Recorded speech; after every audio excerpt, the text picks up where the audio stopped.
Good morning, everyone. My name is Mei Ling. At school, my friends call me Lindsay or Charlie. First of all, I'd like to start the discussion by asking everybody, what do you first do in the morning? What's the first thing that you do? Do you reach for your phone? Who in here, first thing you do in the morning is to reach for your phone? Yeah, thank God. I thought it was just me. I thought it was just me. Thank you.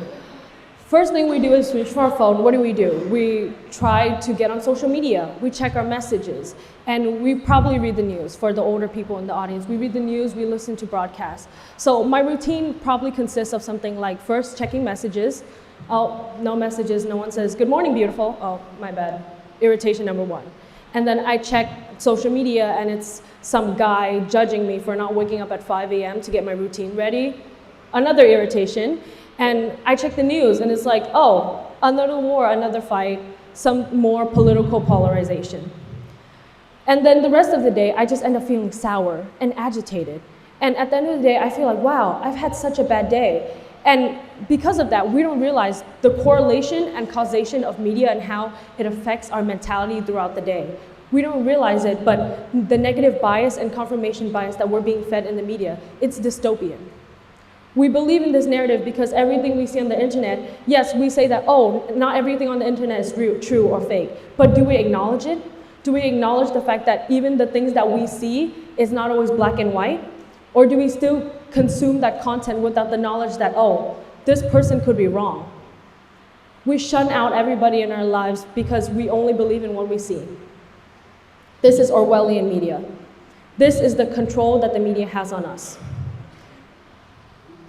In 2020, journalist and correspondent Zaria Gorvet wrote an article discussing how the news changes the way that we speak, we think.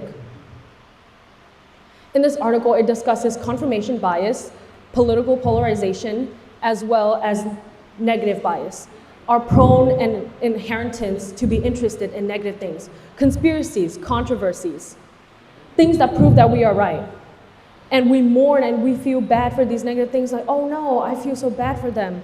And we don't realize that, in a way, this is propaganda.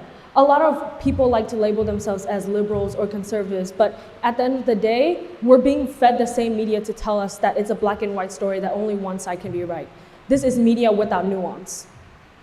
This is the lack of acknowledgement for genuine belief and acknowledgement that we have the right to oppose.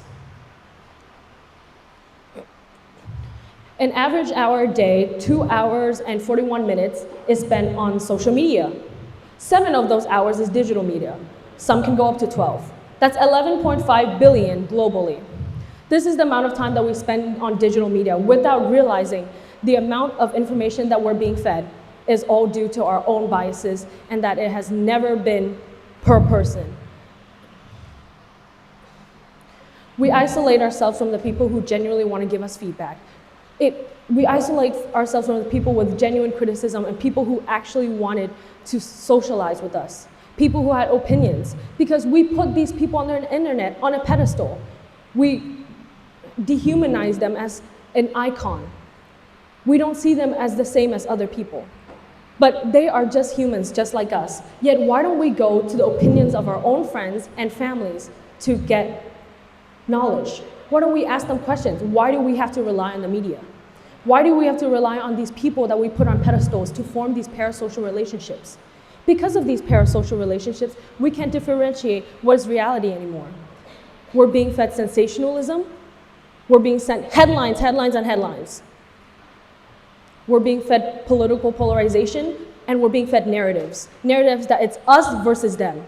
There could only be one right side. There couldn't be a different side to the story. It's just me and you, the freedom fighters and the traitors. That's what it is. That's the narrative that we're being fed. Sensationalism. Disregarding generation, everybody has been fed this form of media. A lot of people will say, oh, I'm not on social media. You read the news, don't you? You watch broadcasts, don't you? Don't you watch TV all the time? Even that is a form of media. Even gossip is a form of media. Pop culture, yes, you're not invested in politics, you watch pop culture, that's media. You're being told that it's okay to criticize other people, regardless of their generation. You're being told that, it's okay that we can point them out that they're wrong. We have to make them take accountability. because we put them on those pedestals in the first place. This is the parasocial relationships that we created. That there could only be right and wrong. That these people that we put on pedestals must take accountability. But when it comes to ourselves, when people in our lives, in reality, point out, hey, you might be doing something wrong in your life, we don't think we're wrong. We're on the right side. That's what the media told us. That's what my social media told me. I have this very terrible habit of staying up late and waking up at 5 a.m. And it was a genuine habit for a really long time. It was terrible. The majority of the reasoning why I did this was because I was fed a bunch of information by these people that I looked up to. And they're like, oh, here's my morning routine. I wake up at 5 a.m. to do push-ups on a balcony. What are you doing at 5 a.m.? You're not like me. I drink Saratoga water. You drink normal water. You're not like me. You don't wake up at 5 a.m. So I did that. I stayed up late and I woke up at 5 a.m. for the majority of my days until my teachers, my friends, and my family members had to call me out on it. People who genuinely cared for me had to call me out on it. And I disregarded them. Why? Because I'm like, oh, but this is my routine now. This is what right. This is what is right. This is how you grow up to be successful on the internet. This is how you sensationalize yourself. I must wake up at 5 a.m. because I have to be productive. Half of those 3 hours before I get to school, I do nothing. I try to be productive. I can't focus. But we don't listen to the older generations, do we? Because they don't understand us. The media understands us. Our cell phones understand us. These internet celebrities understand us. These social media influencers understand us. Not our people. Social media used to be a place to connect people. It used to bring people together. That's what the comment section is for. That's what messaging is for. We talk to people. It used to bring us together. That's what it was for. It used to share ideas. It was a way for people to express without fear. But now, all it creates is fear and insecurity. Because fear sells. That's the truth. Fear and hatred sells. There's a Vietnamese cliche that I hear a lot from my grandma, because a lot of the time I disregard everything she says. My grandma tells me this cliche in Vietnamese. It means to ăn cháo đã bác. It means to savor the porridge and kick the bowl, right? It's the equivalent of in English meaning to bite the hand that feeds you. And I always thought that was really offensive. Because yes, I don't listen to, I'm not arguing with you, but just because I have my own opinions doesn't mean that I'm wrong. But I don't even take into her opinion. I don't even listen to it. I'm just like, okay, thanks. Do I regard it at all? Absolutely not. Absolutely not. But as soon as somebody on the internet says, do this, I'll listen to it. Because this is the reality that we are in. We are being fed so much information that we don't even know what is right or wrong anymore. There's no nuance.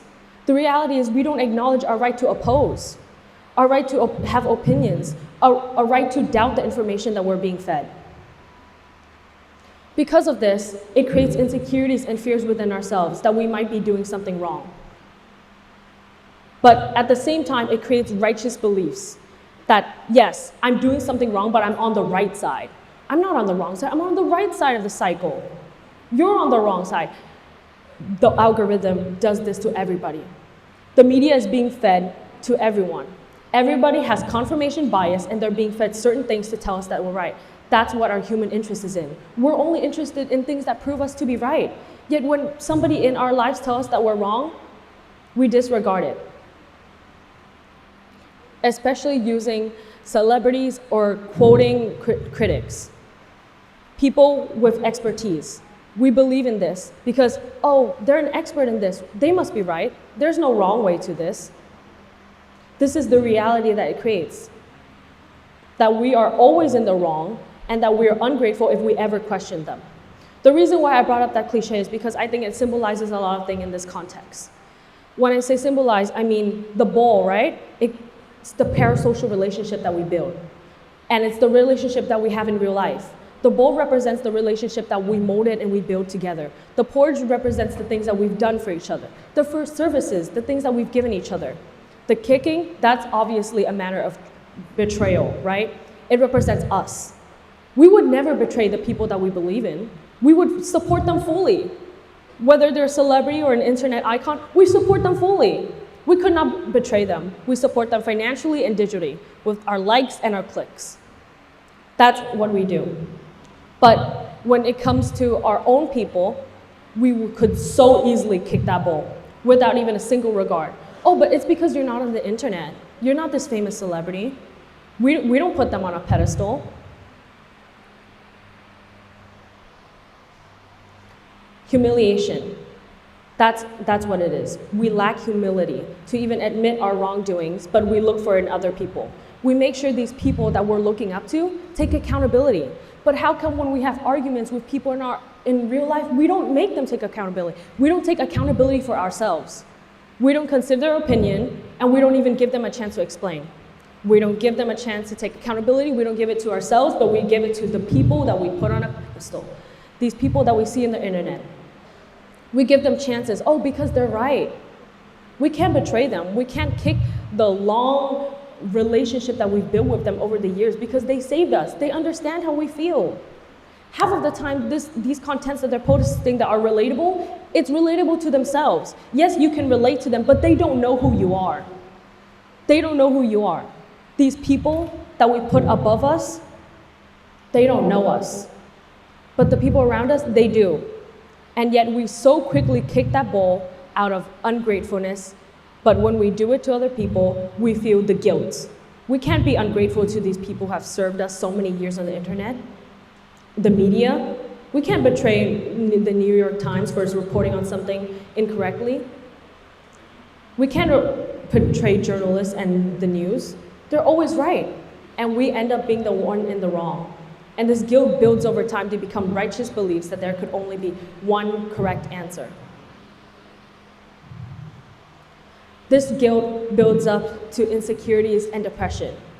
It creates this negative mindset in our head that there could only be black or white, that there could only be one side to the story. We lack nuance. We lack the belief in humanity. We lack the belief that even in our own people, the people that surround us, that they could be right. And we don't believe in ourselves. That's why we look up to these people on the internet as well as the media in order to believe that there could only be one way to this. I want you all to stand up for yourself. Because of this, I want, at the end of this talk, everyone to be able to strip our identities, our status quo, our achievements, judgments, and everything. We have to strip things, strip everybody, to see what we really are, to see the reality of it all, in order to decide whether or not we want to resolve the predicament and when or who to kick the ball, and when it's time to oppose and speak on your own opinions. Thank you.